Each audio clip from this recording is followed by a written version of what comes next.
Good evening, Bruce with Targeted Wealth Creation. Let's jump into Coney and Coin. So, what happened on Wednesday, the 21st? Well, this is like a seesaw up and down, right? We were at 20, 205, 204, dropped to 197, right back up to 206.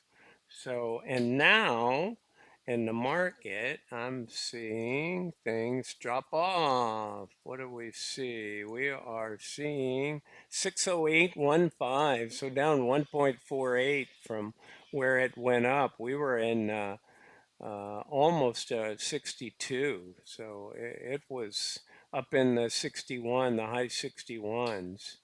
Um, so that was good, but this is a little better coming back down because we really, everything's bunched at 212 and 215. So we really don't want to run by those guys. So with two trading days, it's less likely. But if we closed around the same or 204, that's okay. All right, some activity though. I must say to you that I I'm not faulting them. I'm just trying to understand a little better what all they're doing here. It didn't completely make sense to me. I understand it in one hand. I don't know if I would have done it exactly that way. And again, they have a right to do it the way they want unless they're just not actively managing it. So clearly they're actively managing here. So let me explain that a little better.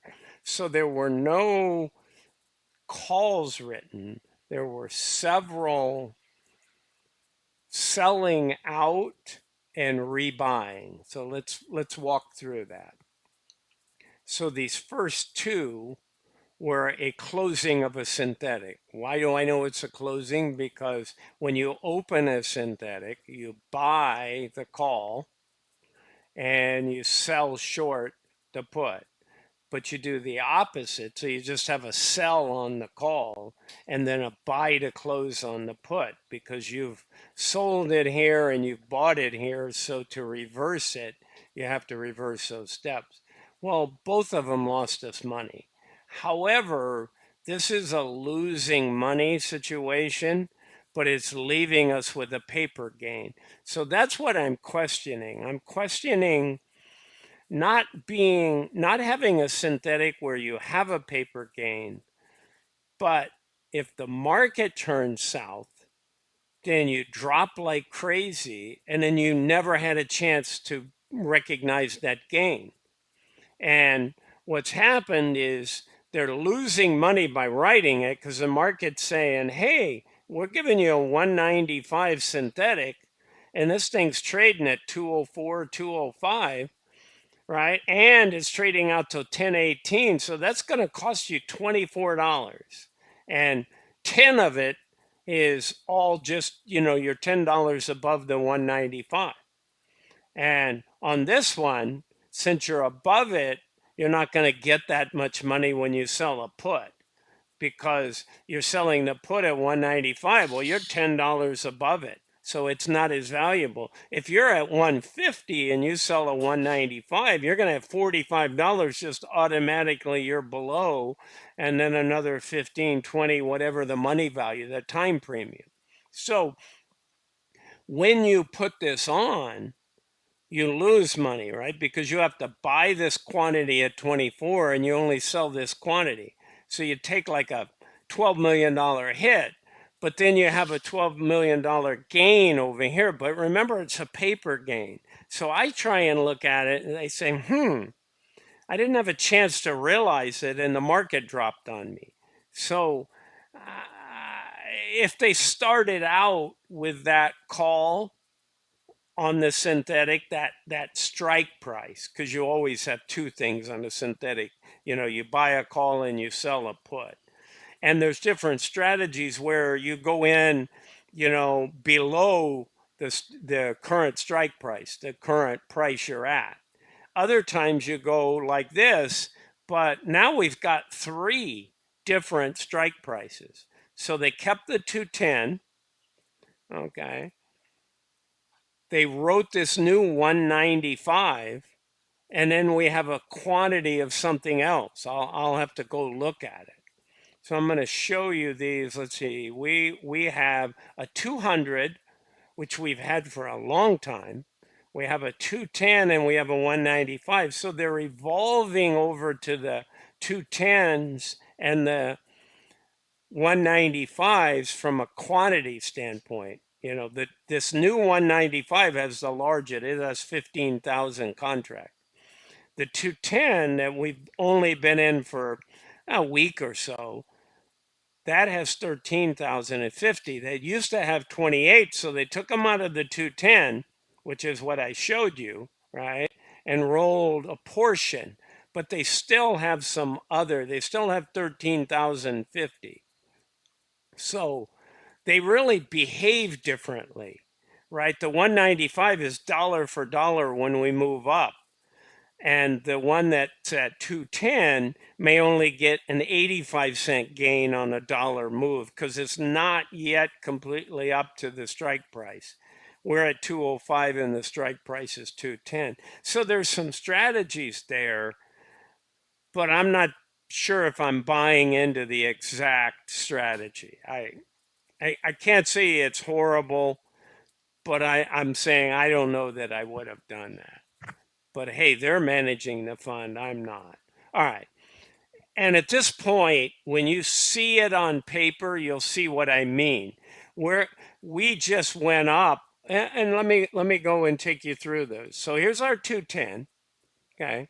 This is a transaction where they took 50, they bought them out, right? They had to close them out from the 210. So they sold for 11, bought for 19 and a half. That's $8.5 on 15 million contract. So that cost them 12,750,000. Okay. And a better way to look at it, this had a gain of 8 million. 8.1, 8.3. And by the time we put this transaction in here, we now have a $3.8 million loss. So that's a swing, okay, of $20 million. So we just took 50 cents away from the fund by doing, we didn't have to do that. We could have left it at the 210, okay? However, on that 195, and I haven't shown you that one also cost us money to do the trade. Okay. It's trying to give you the real scoop. 15,000, right? We closed the 15,000 out of 210, and then we put this on. But because we're so far above the 15, which means we immediately have a paper gain, we had to take an $11 million loss. So we spent 36 million and we collected 24 million. And there's some rounding in there. One's an even, one's it's almost 25 million.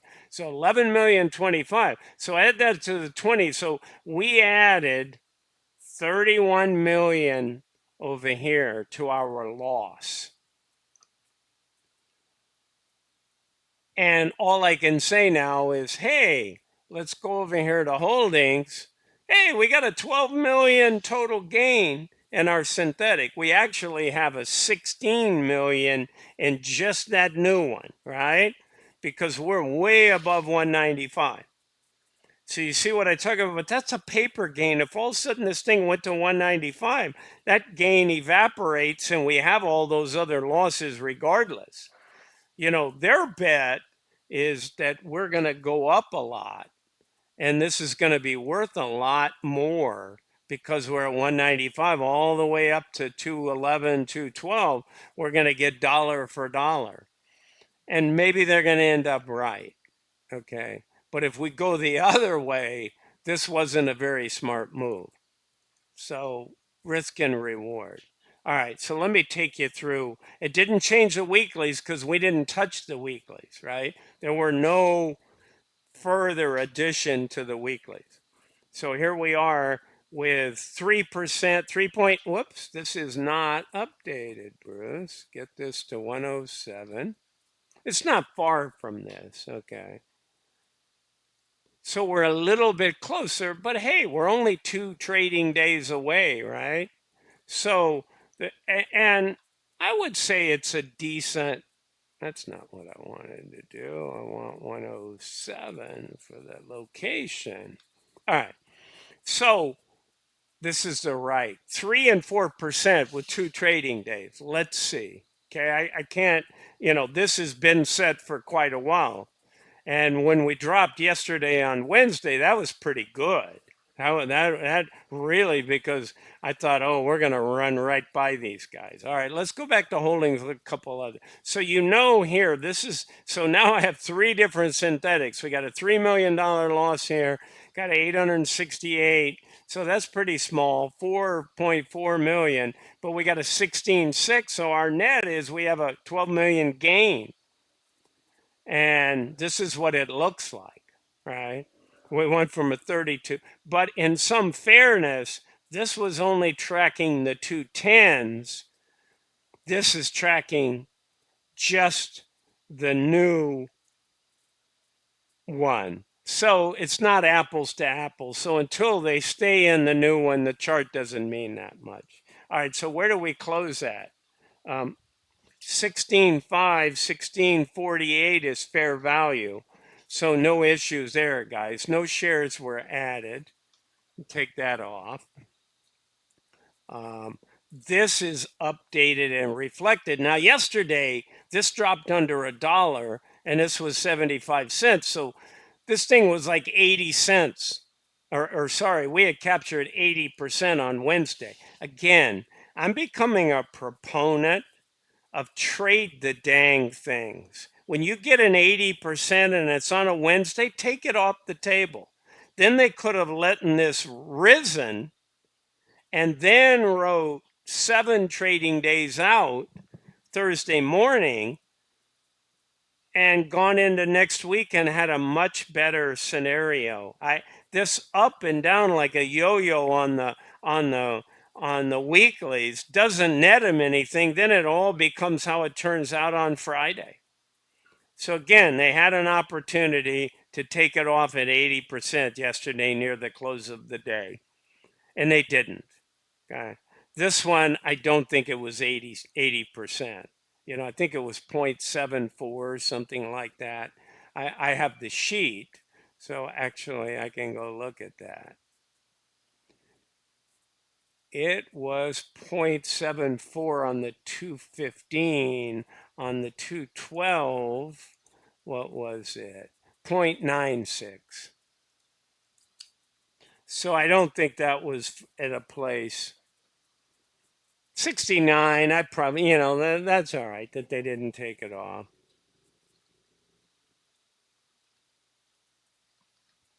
Okay. But, I mean, you can see if they did and just had nothing on and made up their mind, or they wrote in, it's just sometimes because I do so many options myself, they really teach you what the stock is doing. The stock is going up and down like a yo-yo. So you become a day trader of your options. And I'm not asking them to do that, but there aren't that many instances where it goes up 5%, pulls back 5%, goes up.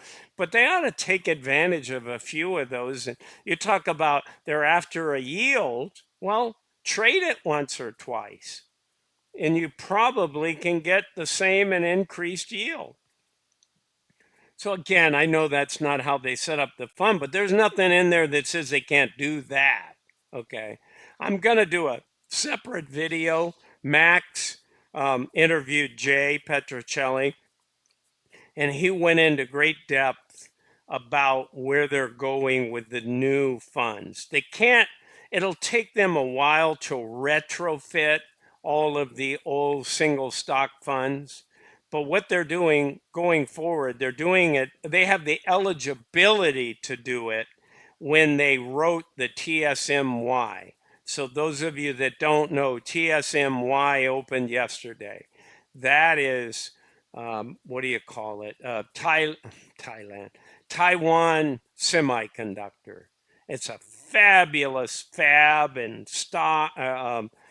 chip maker.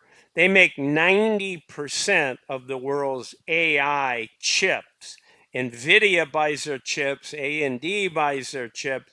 They make about 68% of all advanced chips, whether, or sorry, they're making like, you know, 68% of all chips. That's how big and and fabulous they are of leading edge chips. They're making 90% of all advanced AI chips. So everybody that's big is using them. Okay. And they now are in the fund as a single stock fund. And Yieldmax through Zega with Jay and his team have the ability, they haven't necessarily deployed it.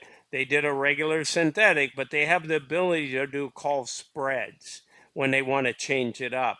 Without me getting into what a call spread is here, this thing will go forever, and I need to have some visuals and create them for you. Suffice to say, it opens up the upside so you don't get capped, but it limits what you can grab at a time for yield. So you would see lower yields, but you can get the upside at times, which is going to make it higher yields, and you're going to reduce NAV reduction. Okay. So it'll be in their tool bag, but when you set up the fund for synthetics and selling what they call a covered call strategy, which is the weekly naked calls, you can't just go switch and go. You have to define it to the SEC. So they would have to retrofit. So they're going to use TSMY and any other new fund with this new language, or they already have applied with that language, which says they can do many different option strategies without having to reapply. So I'll be watching closely for them to do those kind of calls, and I'll probably be reporting on TSMY, mainly for that very reason. Secondly, I love the underlying, but I haven't put out my video yet telling you how bad I think September is going to be. So I'm not buying anything going into September. Just a straight heads up, being perfectly honest, right? Being transparent. Okay, guys, that's what I got for you on Coin and Coney today. Again, this is not financial advice. I'm not a financial advisor. This is for fun and entertainment. See ya.